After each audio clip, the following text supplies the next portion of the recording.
Hey everyone, welcome back to Archetypical and our We Are Archetype series. As I know I have mentioned, one of the amazing things about Archetype and really what makes Archetype so great overall is the amazing team here that we have. So with this series, we're going to showcase a new member of our team, go through a little bit of their background, what makes them great, and discuss more. So this time I'm thrilled to introduce Diana Castrellon. Did I say that right? Yes, perfect. So welcome. I'm going to start off as I'm going to try to do every single time is some fun questions right before diving right into the real meat of the conversation. But let's see, what's a good one? Why don't we go with favorite pizza topping? Pepperoni. Ooh, Always. It's got to be quick and easy. pepperoni. Now I'm going to ask and this will be controversial for anybody. Is pineapple allowed on pizza? No, I don't like pineapple. I don't like to mix those type of flavors. It's got to be the tradition. I'm from New Jersey, New York, so I had the real pizza up there. Love it. So we're all down in Orlando. We have a bunch of our CPM OneStream team going to the Wave conference at the Swan and Dolphin Resort. She's got the Disney shirt going, which I loved. She said, she's like, oh, I want to change into something nicer. And I was like, no, we're keeping the Disney shirt. It's perfect. So I'm glad we did. And you got to take advantage of too. You came a little early and hit up some of the parks. Yes, I come every year, and I have a friend that lives here. So she met me up at the parks. We went to Epcot and Magic Kingdom and had a magical weekend. Did some of the rides?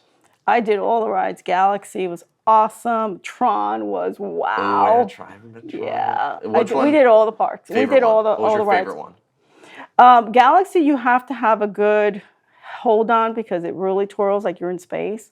Tron, I think, was going to be my favorite one. It is so fast. It doesn't seem like it is, but it's really fast.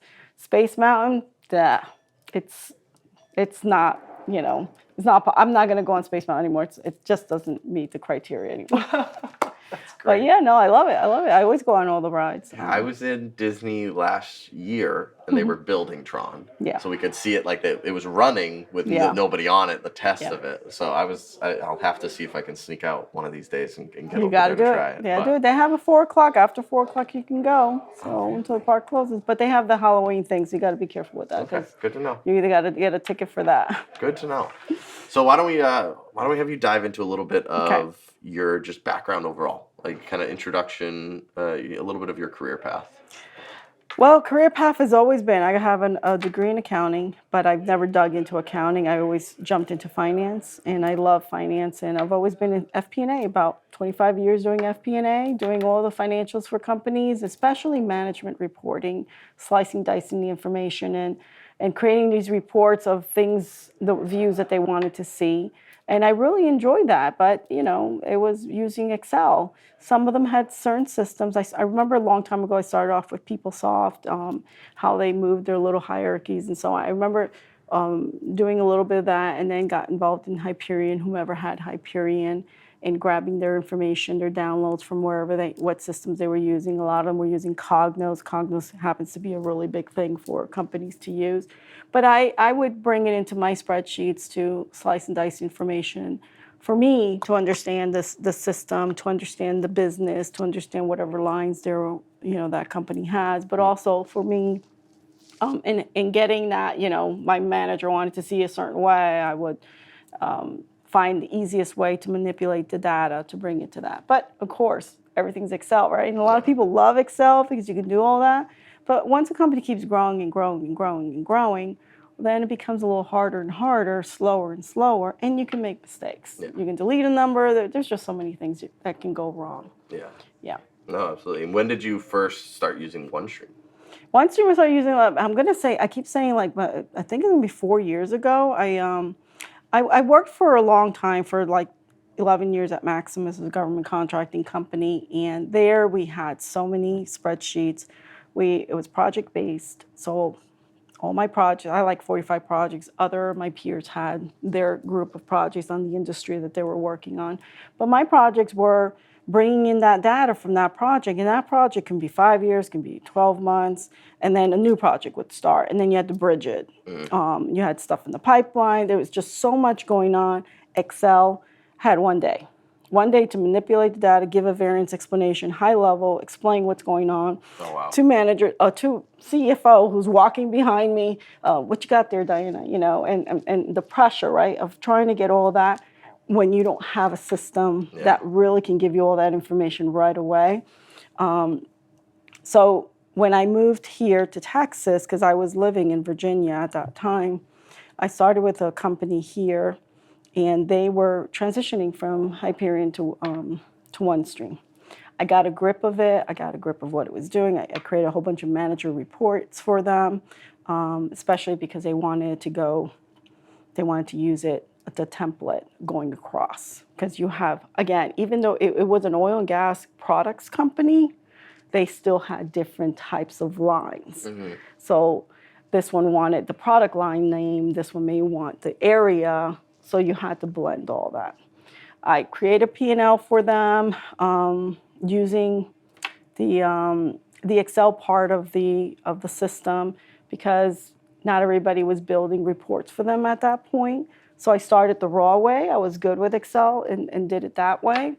And I kind of learned what I liked about OneStream. I like that it's a one-stop shopping product. If there is something your company needs and it's not available on the marketplace that's free or that you can use, that you can download, well, then somebody will create it, right? And then they'll put it out there because they'll test it, make sure it works. I liked all that. I liked the fact that you can do that as opposed to Hyperion was just, still, you had to go into different things to be able to work on it. So if I had that, so when I did that in my experiences at Maximus, my long hours, my frustrations, my time away from my kids, because my kids were small, couldn't take them to the pool in the summer, because summer was planned time and making sure all that. I wish I had that, because then you can do that really, really quick. And I didn't have that opportunity there. So fell in love with OneStream, wanted to continue with OneStream and getting more involved with it. I moved on to another company. I was working with, I got to give him credit, his name is Jackson Short. He's with Torino. He's a recruiter. Gave me a call one day, and he's like, Diana, he learned a lot about my background. He's like, you seem like you like that CPM type of background. Like you have that hat that you can wear from the accounting to this side and understand that bridge. It's like, you got to give it a shot. I have this position. It's to be an administrator and helping out who was going to be my boss then, who was more technical. He was the low coder person, and take a shot. And I was ready to do a career jump. I wasn't sure. You're always wanting to play it safe. I had 3 kids, yada, yada. And then I said, okay, my kids are gone. I'm like, it's my turn to do something for me. So I took that job. My husband convinced me to. He's like, go for it. And I did it, and I didn't think I was going to. I was scared, but I was scared, but I did it, and I liked it. And then 3 months later, my boss quits. No. So I was left with everything of, I guess the best way of learning, it shouldn't be that stressful to learn, but the best way of learning sometimes is you have to focus and try to figure out the solution. And I needed help sometimes, I would raise my hand. They would bring in a consulting company to help, one person to help me one-on-one so that I understood what I wasn't getting at. But there was a lot of things. It was so customized, their system, what they were using was so customized, touched so many ways. It was difficult. They needed to revamp and do a whole new implementation to get them clean, because they were bought. They had another company join in, and it was just not fitting into the puzzle. So they needed to revamp and do it again. But by then, I learned. I was there for a while, and then I got another LinkedIn chat from somebody called Mitchell. Great guy. This guy here. And very persistent, very convincing, very come on, join us, yada, yada, yada. And I'm like, talked to my husband about it. I was honest. I was interviewing, and I like to give everybody a chance because I don't like to burn bridges, and I think it's important. You never know who is going to come back to haunt you later. But I just wanted to finish that, and my husband's like, okay, you made that leap into the OneStream. You left, you kind of left the FP&A background thing, but you went to this. He goes, now consulting is totally different, even though I am part of the managed services practice group. That's where I started out. He's like, it's a leap, but it's a leap that I think you'll enjoy. Yeah. So, and you said so many things that I had that conversation with my husband. I'm like, it's like, let's go for it. Yeah. I remember one of the conversations we had was actually talking about when you mentioned your boss left, you only had 3 months that you were with them, and then you were really stuck with what was left there. Yeah. Which was somewhat chaos and somewhat a year a end, mess. by the way, year end. Yeah. It was year end coming, and he did things last year that there were no notes. There was nothing written what special thing he did. Things weren't balancing, and then I sort of figured out certain things. And then we started making it happen because you start to learn right from that. But I didn't expect to be thrown in the ocean with all the sharks around me. But yeah. But that's when that conversation is when I knew, because now we're talking probably a year or so after that, when that happened, you've been successful in the role. Yeah. And like the reality is, then I tell everybody that I chat with on the staffing side for consulting roles, you have to enjoy a little bit of chaos. Oh, you do. If not, you don't learn. Exactly. I really do feel like if it's too easy, then you're not really learning anything, and you have to. And if you could have gone, I knew once you were like, I went through this of this person leaving and then having to take it all myself and being successful in it, I was like, oh, she would enjoy consulting, and she'd be great at consulting because you have to enjoy a little bit of chaos. And I enjoy consulting in the sense that for me, my personality is I'm always there to help. And I'm always there to mentor. Now, I think that there's people in Maximus that can actually say I mentored them, and they're like high up in positions, and I'm really proud of that because, I want people, to show them, hey, it's easier than what you think, but you just need that self-confidence type of thing. And it kind of gives me more self-confidence too to bring that out. But now I now, with being an archetype, it's been great. It's been great that I've been able to blossom slowly, learning. I have my coworker here, Ryan, and we chat a lot. And whatever I don't know, Ryan helps me, and hopefully it's vice versa. But we both have a little bit of different background, but almost at the same. Yeah. So in the sense that, we're there to support each other and help each other, and that's where we're at right now. I know also one thing that's been extremely beneficial is here at Archetype with your background was you were one of the very few people that even, I believe, exists in the States at the very least that have also Deltec cost point experience as well. Yes. Well, that's all because of Maximus. Because government contracting, that's their GL. They don't have SAP. They don't use any of the other Oracle or any of the other ones. They use Deltec. It's made for government contracting type of companies. So you're going to find a lot of companies in Virginia that are mostly government contract use cost point, Del point, because they use a lot of things with certain types of how would I call it? There's a lot of little formulas that they use and so on, and it's already in the GL. Yeah. You don't have to wait till you get into a financial statement or financial reporting to get that calculation. They want it prior. Yeah. That's important because they have to bill a lot of things to the government, and that billing has to come from the GL. They want it straight out of the GL, so all those calculations have to be in there already. Yeah, I remember our public sector team was reaching out to me, going like, "Hey, we're going to need somebody with Deltec cost point experience." Yeah. We have some and you found me. And was even you were already on board? That's what was the I know. funniest thing. I was like, yeah, I remember that. I was like, wow. So it's been really beneficial, I know, for a lot of our conversations on the public sector side of you being able to have that experience, because there's very few people out there that have both the OneStream experience as well as the cost point. And OneStream's new, so it's not like it's a lot of people have heavy years of experience with OneStream. So yeah, absolutely. So we'll close out here with kind of the question that I've been asking everybody. What's been your favorite part of working at Archetype? And even kind of like what made you join, and what's been that favorite part? Well, the fact that you convinced me was great, but being in managed services, I was able to do a couple of things. I got into a big project. We're co-partnering with Illumi, so I'm on the managed services there.